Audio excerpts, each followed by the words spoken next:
Hello students, this is the platform of distance learning and I am your science teacher Sulochana. आज हम बात करेंगे ads के ऊपर, उसकी हिस्ट्री के ऊपर, कहाँ से शुरू हुआ, कैसे हमें पता चला कि ये एड्स है, कब वो आइडेंटिफाई हुआ, ठीक है। सो उसके बारे में बात करते हैं। देखो एड्स नाम बहुत बाद में हमें पता चला, पहले earlier means in around in 1981 initially ये माना जाता था कि एड्स जो है वो गेज रिलेटेड डिजीज है, राइट। मतलब ये तो कंफर्म कर रखा था सबने कि वो मेन में हो रही है और गेज रिलेटेड है, ठीक है। इनिशियली ये पता था हमें। उसके बाद later on it is thought it is only effect gay men, but later the disease is renamed acquired immune deficiency syndrome. उसके बाद इसको नाम दिया गया एक्वायर्ड इम्यून डेफिशिएंसी सिंड्रोम, जब इसका केस कनाडा में नॉर्मल जो कपल था उसमें मेन में पाया गया, तो तब इसको ये समझा गया कि it is not gay related disease, तो इसका नाम रीनेम किया गया। It is said it is acquired immune deficiency syndrome, कि ये एक ऐसी बीमारी है जिसमें हमारा इम्यून सिस्टम रिस्पॉन्ड करना बंद कर रहा है, right.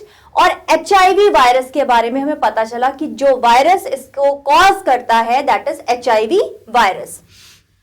Then in 1983 it was discovered that women can be infected with AIDS. 1983 से पहले हमें ये पता ही नहीं था कि विमेन भी इससे इन्फेक्ट हो सकती है। उससे पहले हम सिर्फ ये समझ रहे थे, सबसे पहले इनिशियली तो हम सोचते थे कि ये गे रिलेटेड डिजीज है। उसके बाद हमें पता चला कि मेन भी इससे इन्फेक्ट हो रहे हैं, और भी जो नॉर्मल मेन है they are also getting infected. Later on in 1983 हमें ये पता चला कि फीमेल भी इससे इन्फेक्ट हो रही है, राइट। उसके बाद 1985 में पहली बार इसके ऊपर कॉन्फ्रेंस की गई इन जॉर्जिया USA, राइट, जिसमें एड्स के बारे में डिटेल में बात हुई कि कैसे होता है, क्योंकि विमेन में भी हो रहा है, यानी कि सारे ह्यूमन कम्युनिटी के लिए था, right. Now in 1986 it is discovered that HIV can be passed from mother to child through breast feeding. पहले ये माना जा रहा था कि चलो ठीक है, मेन को इन्फेक्ट कर रहा है, विमेन को इन्फेक्ट कर रहा है, but later on cases were detected जहां पे बहुत छोटा बच्चा जो अभी बिल्कुल इन्फेंट है उसमें एड्स पाया जा रहा है, राइट। क्योंकि अर्लियर तो वी केम टू नो कि it is done when like it is transmitted through sexual intercourse.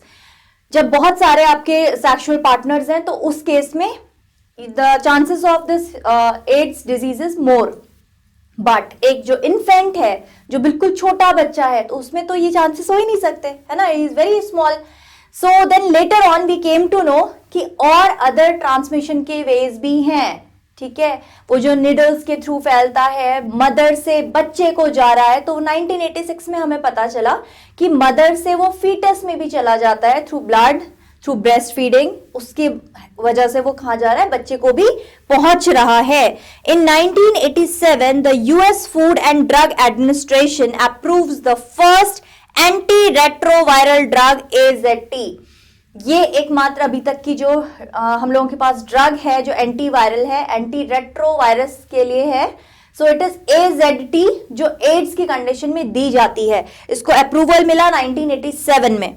1988 में world AIDS day, 1 December is celebrated as world AIDS day. So ये कब इसकी अनाउंसमेंट की गई इन 1988 कि हाँ हमें वर्ल्ड एड्स डे मनाना चाहिए। क्यों मनाना चाहिए? To make people aware of the the hazards of this disease, या ये इतनी खतरनाक क्यों है, to make people aware, right. India में इसका पहला केस 1986 में डिटेक्ट हुआ in the sex workers in Chennai, right.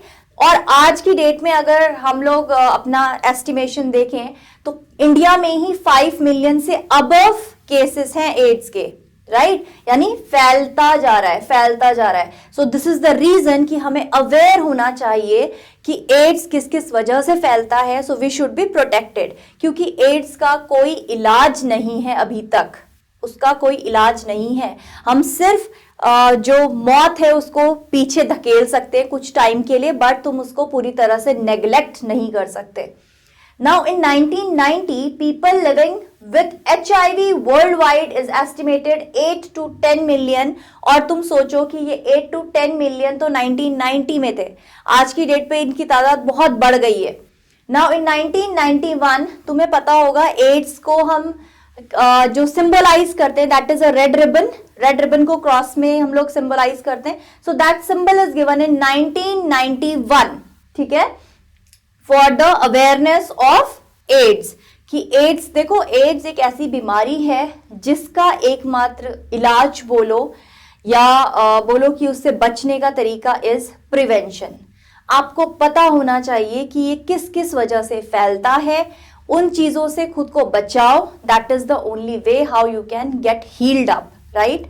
और अगर कोई पेशेंट एड्स का है सो उसको अपनी लाइफ फुल्ली जीनी चाहिए. वो उसको ये नहीं सोचना चाहिए कि हाँ मुझे मरना ही तो है ना. मरते तो सभी हैं, but you should take care of your health. हम जो रेगुलर एक्सरसाइजेस है वो तो हम कर ही सकते हैं. कुछ टाइम के लिए तो हम अपनी जो हमारा मरने का एक टाइम पीरियड फिक्स हो चुका है उसको थोड़ा सा पीछे भी कर सकते हैं, because if we are aware. और ये एकमात्र बीमारी ऐसी है जिसके लिए आज भी scientist they are working, doctors are working कि इसका कुछ परमानेंट इलाज हमारे पास हो. बट जब तक नहीं है, prevention is only the cure. So be safe. Thank you. Have a nice day. Please do like, comment and subscribe for more interesting videos.